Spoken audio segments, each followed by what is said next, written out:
Thank you, Mr. Secretary. Thank you, Mr. President, and good morning.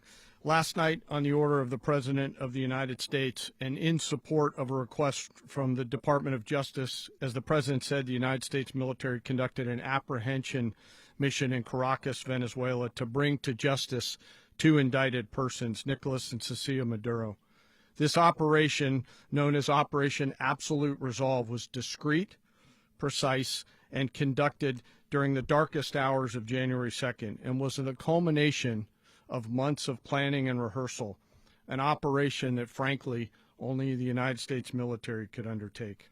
What I'd like to do this morning is talk to you through some of the preparation and the details without compromising any of our tactics, techniques, and procedures.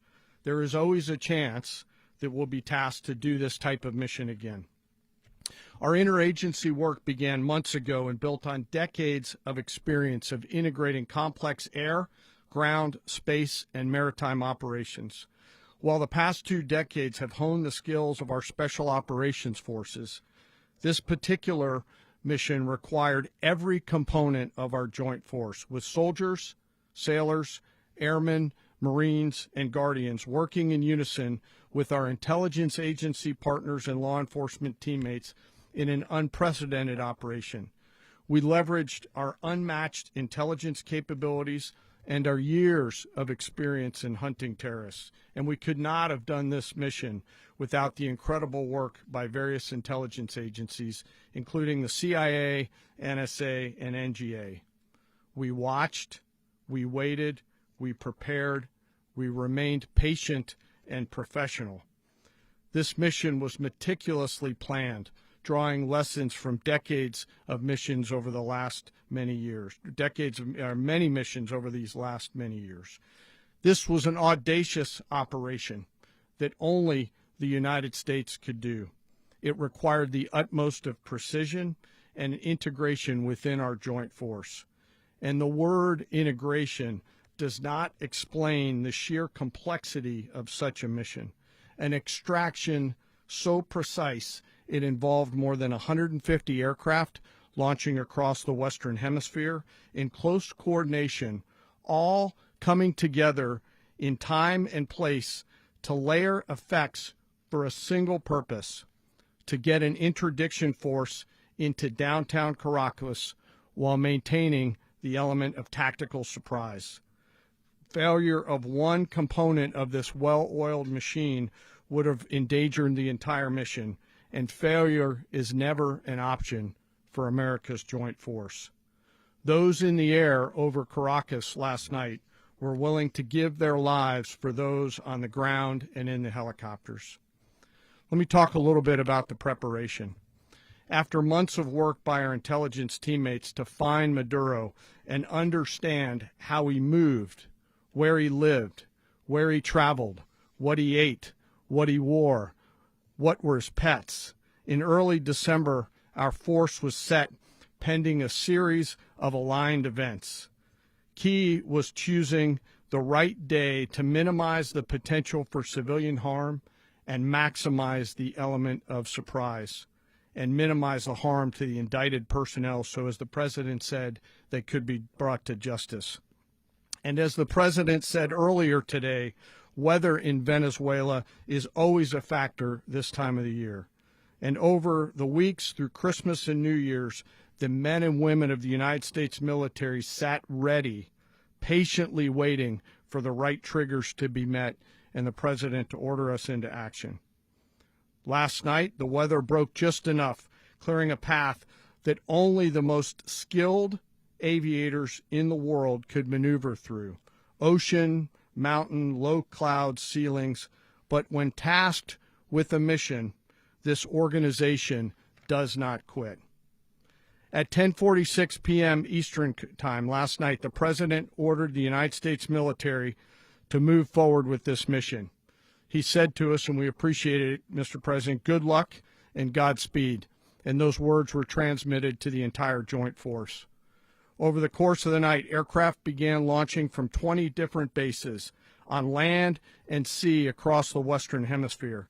In total, more than 150 aircraft, bombers, fighters, intelligence, reconnaissance, surveillance, rotary wing were in the air last night. Thousands and thousands of hours of experience were airborne. Our youngest crew member was 20, and our oldest crew member was 49, and there's simply no match for American military might. As the night began, the helicopters took off with the extraction force, which included law enforcement officers, and began their flight into Venezuela at 100 feet above the water. As they approached Venezuelan shores, the United States began layering different effects provided by Spacecom, Cybercom, and other members of the interagency to create a pathway. Overhead, those forces were protected by aircraft from the United States Marines, the United States Navy, the United States Air Force, and the Air National Guard.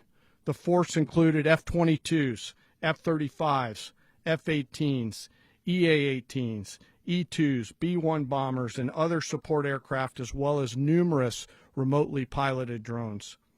As the force began to approach Caracas, the Joint Air Component began dismantling and disabling the air defense systems in Venezuela, employing weapons to ensure the safe passage of the helicopters into the target area. The goal of our air component is, was, and always will be to protect the helicopters and the ground force and get them to the target and get them home. As the force crossed the last point of high terrain where they'd been hiding in the clutter, we assessed that we had maintained totally the element of surprise. As the helicopter force ingressed towards the objective at low level, we arrived at Maduro's compound at 1:01 a.m. Eastern Standard Time, or 2:01 a.m. Caracas local time, and the Apprehension force descended into Maduro's compound and moved with speed, precision, and discipline towards their objective and isolated the area to ensure the safety and security of the ground force while apprehending the indicted persons. On arrival into the target area, the helicopters came under fire, and they replied with that fire with overwhelming force in self-defense. One of our aircraft was hit but remained flyable, and as the President said earlier today, all of our aircraft came home, and that aircraft remained flyable during the rest of the mission. As the operation unfolded at the compound, our air and ground intelligence teams provided real-time updates to the ground force, ensuring those forces could safely navigate the complex environment without unnecessary risk. The force remained protected by overhead tactical aviation. Maduro and his wife, both indicted, gave up and were taken into custody by the Department of Justice, assisted by our incredible U.S. military with professionalism and precision, with no loss of U.S. life. After securing the indicted persons, the force began to prep for departure.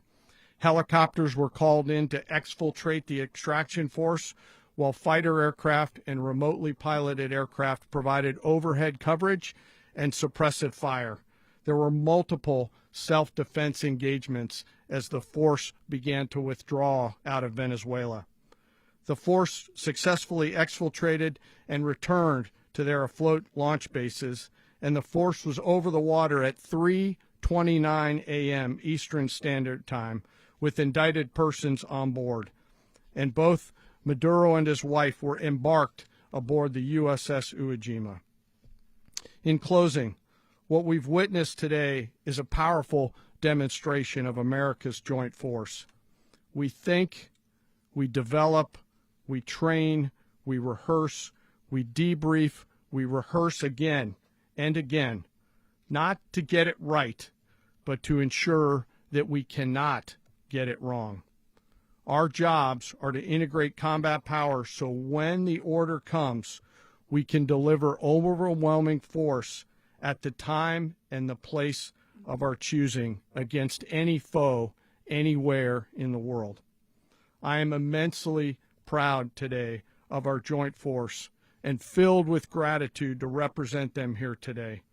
There is simply no mission too difficult for these incredible professionals and the families that stand by them and support them.